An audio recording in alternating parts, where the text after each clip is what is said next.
बिस्मिल्लाहिर्रहमानिर्रहीम। अस्सलाम वालेकुम। क्या हाल चाल है तमाम दोस्तों का। उम्मीद करता हूँ कि सब खैर आफियत से होंगे।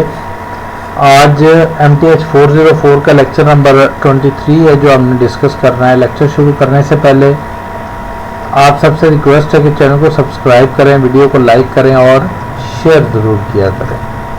चलते हैं लेक्चर की तरफ। लेक्चर है प्रोजेक्टाइल मोशन। प्रोजेक्टाइल मोशन होता क्या है? Projectile motion is a form of motion where an object moves in a bilaterally, symmetrically, parabolically path. The path that the object follows is called its trajectory. Projectile motion only occurs when there is one force applied at the beginning on the trajectory, after which the only interference is from gravity. अच्छा, इसको थोड़ा सा समझ लेते हैं diagram की मदद से। डायग्राम कुछ यूं है कि ये एक ट्रेजेक्ट्री पाथ है, दिस वन, ये वाला, ये आपके पास एक ट्रेजेक्ट्री पाथ है, ये ठीक है।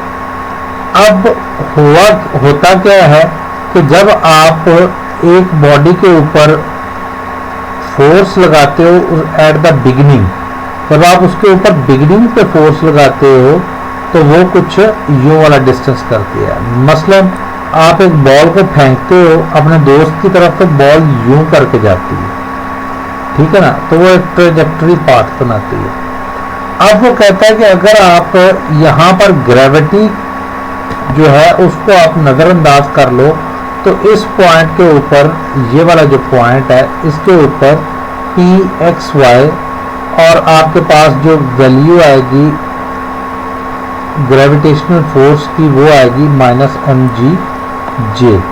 V0 और अल्फा जो है वो हमारे पास एक प्रोजेक्टाइल का या ट्रेजेक्ट्री पाथ का जो है वो एंगल है। अब ज़रा चलते हैं इसकी इक्वेशन की तरफ ताकि आपको मज़ीद बेहतर समझ आए। कहता है कि पोजीशन वेक्टर R, हमें पता है, पढ़ा हुआ है कि R पोजीशन वेक्टर जो होता है वो हमारे पास xi + yj होता है। अब हम क्या करते हैं कि दोनों तरफ डेरिवेटिव ले लेते हैं, derivate with respect to time, दोनों तरफ हमने डेरिवेटिव ले लिया। तो यहाँ पर dr/dt आ गया, इधर dx/dt i + dy/dt j आ गया। हमें ये भी पता है कि dr/dt जो है वो हमारे पास इक्वल टू वेलोसिटी होता है। क्या होता है? वेलोसिटी होता है। तो हमने यहाँ पर वेलोसिटी ले लिया और दूसरी तरफ एज इट ही रहने दिया।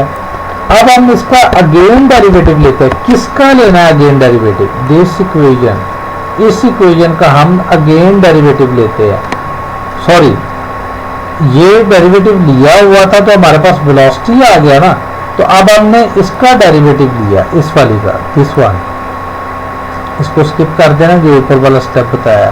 हाँ, अगर आप इसका अगेन डेरिवेटिव ले लेते हो, नो इश्यू, तब भी आपके पास ये वाली वैल्यू ही आएगी, ये वाली, ये जो है जिसको मैं रेड कलर से डिनोट कर रहा हूँ, ये वाली वैल्यू ही आएगी। ठीक हो गया। अब हमने जब इसका अगेन डेरिवेटिव लिया तो हमारे पास d²xi/dt का स्क्वायर प्लस d²y/dt का स्क्वायर j आ गया। अब हमें एक चीज का आइडिया है कि हमारे पास, हमने पिछले मिड में लेक्चर्स में पढ़ा हुआ था कि dv/dt change in velocity with respect to time जो होता है वो हमारे पास एक्सेलरेशन होता है। अगर हम ग्रेविटेशनल फोर्स की बात करते हैं जो कि प्रोजेक्टाइल मोशन में मैंने आपको दिखाई दी है कि यहाँ पर ये देखे, ये दिस फोर्स, ठीक है ना, -mgj, ये ग्रेविटेशनल फोर्स है, ठीक है ना। तो ग्रेविटेशनल फोर्स हमारे पास क्या होगी जी? F = -mgj, क्योंकि वर्टिकल है ना, y पे है तो इसलिए j आ गया। तो हम ये भी जानते हैं कि F = ma होता है हमारे पास, अब एक ही जगह पर हमने कौन सी वैल्यू पुट करनी है, एक ही जगह पर हमने बाइनरी ये वाली वैल्यू पुट करनी है, ये वाली। क्यों? क्योंकि ये जो है d v over d t ये तो हमारे पास एक्सेलरेशन के इक्वल आता है, ए के, तो ए की वैल्यू क्या है, ये वाली है, तो हमने ये वाली वैल्यू पुट कर दी। ठीक हो गया। अब जरा देखते हैं यहाँ पर है हमारे पास एफ की वैल्यू क्या निकाली, ये एक वैल्यू ये भी है ना एफ की, F is equal to minus m g j. ठीक है ना, तो ये यहाँ पर minus m g j put कर दिया, एम और एम आपस में कैंसल हो गए, इस साइड पर माइनस जी जे बच गया। 0 आई कंपोनेंट जो है आइथ कंपोनेंट जो है वो हमारे पास क्या है, 0 है, तो 0 आई लिख दिया, माइनस जी जे और एज इट इज लिख दिया। अब जरा देखें कि हम आई वालों के साथ और जे वालों को जे वालों के साथ कंपेयर कर सकते हैं ना। तो जब हमने कंपेयर किया तो हमारे पास d square x over d t का स्क्वेयर इज इक्वल टू 0 आ गया, और d square y over d t का स्क्वेयर जे जो है वो हमारे पास माइनस जी आ गया। यहाँ पर जे नहीं है, ये जे गलती से मेरे से लिखा गया है, यहाँ पर जे नहीं है, कहाँ गया,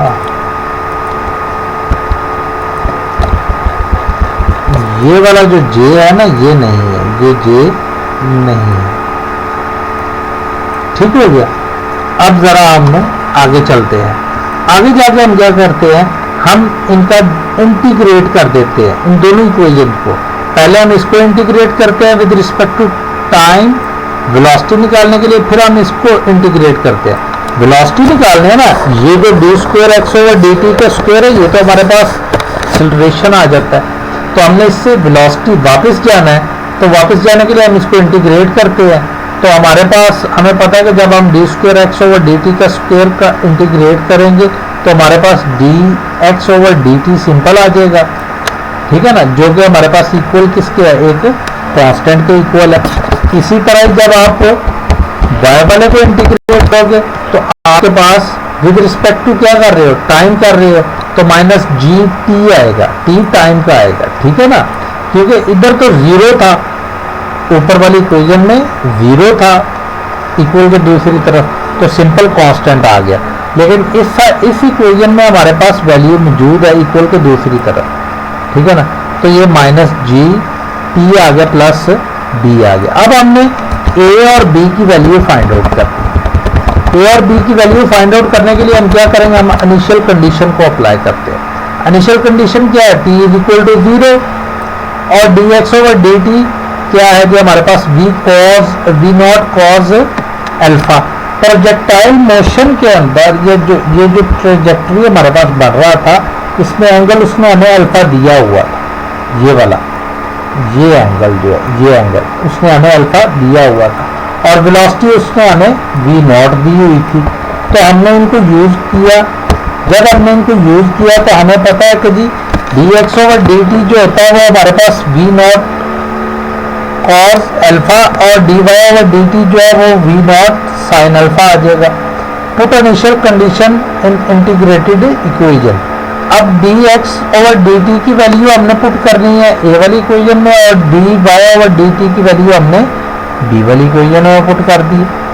तो हमारे पास इसको सिंप्लीफाई किया तो d x over d t जो है वो हमारे पास ए इक्वल आ गया v cos theta, sorry cos alpha, और यहाँ पर minus g t plus b sine alpha आ गया। ठीक हो गया जी यहाँ तक।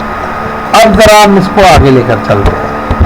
आगे कहते हैं कि अगेन इंटीग्रेट करो इस इक्वेशन को, ये वाली जो इक्वेशन है इसको हमने अगेन इंटीग्रेट करना है इन दोनों इक्वेशंस को।